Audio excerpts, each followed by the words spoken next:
Peters, please. Thank you, Mr. Chairman. General Walters, let me first congratulate you and thank you for your 40 years of service. Your leadership and dedication to the men and women of our armed forces and our allies and partners has certainly helped shape the unprecedented strength and the unity of NATO against Putin's criminal aggression. So thank you.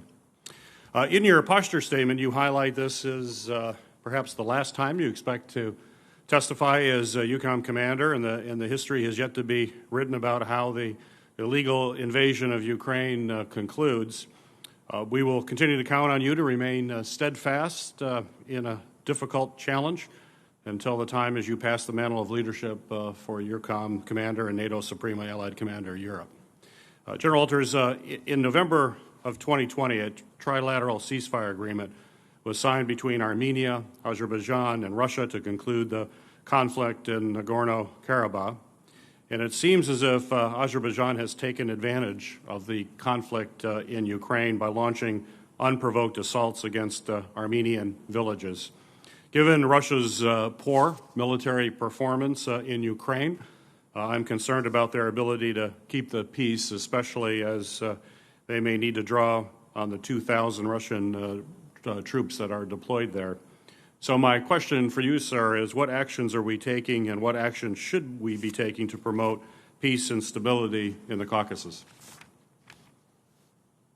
Senator, what we have to do first is ensure that through the defense attaché offices in Azerbaijan is get the facts with respect to the activities in Nagorno-Karabakh. And as you can well imagine right now, there's lots of finger pointing taking place back and forth.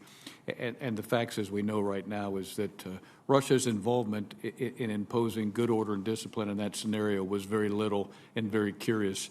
So we'll continue to gather the facts and then take the next step forward with respect to Russia's play in this activity and with respect to Nagorno-Karabakh's activities of their defense force and the Azerbaijan force. Right. General Walters, nowhere in the world is the power of our alliance more evident than NATO.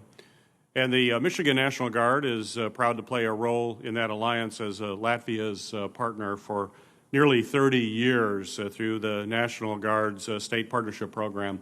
In January, members of the Latvian National Armed Forces trained on air and ground force synchronization at Joint Terminal Attack Controllers in Camp Grayling, Michigan. My question for you, sir, is how valuable is the State Partnership Program to York security cooperation initiatives, and do you consider this an area of high return on investment in your AOR? Sir, I would consider it an area of very high return on investment. The disposition of the force elements in Latvia today are very robust. There are lots of U.S. entities in Latvia as we speak, and they're able to shoot, move, and communicate side by side with the Latvian Armed Forces to a far more lethal degree than they have in the past as a result of the State Partnership Program. General Officers, I understand that one brigade set of the U.S. Army's most modern Abrams tank has been deployed from the Army's pre-position stock in Germany to Poland to enhance NATO's deterrence posture. And given the use of heavy armored forces by Russia in Ukraine is continued, is rapid mobilization of the Abrams as the most powerful ground combat vehicle that we have important to you as a combat commander in Europe?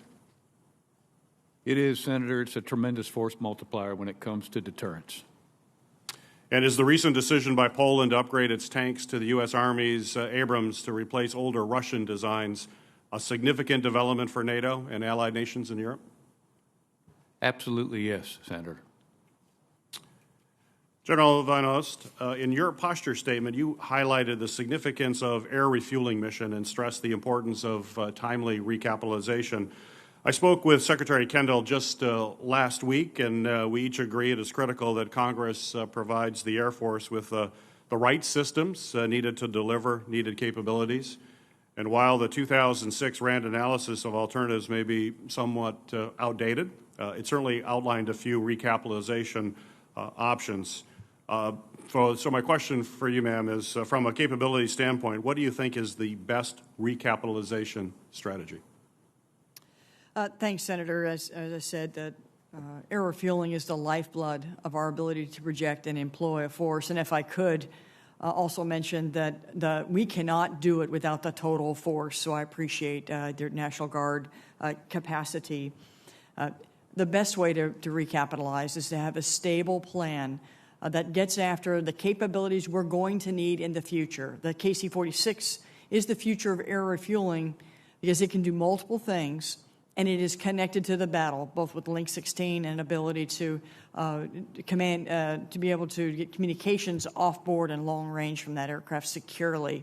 So as we look to develop what capabilities we need in the future in a contested environment, we'll be looking at the lessons from the KC-46. I'll be working with the Air Force to describe those requirements into the future. Great. Well, thank you. Thank you, Mr. Chairman.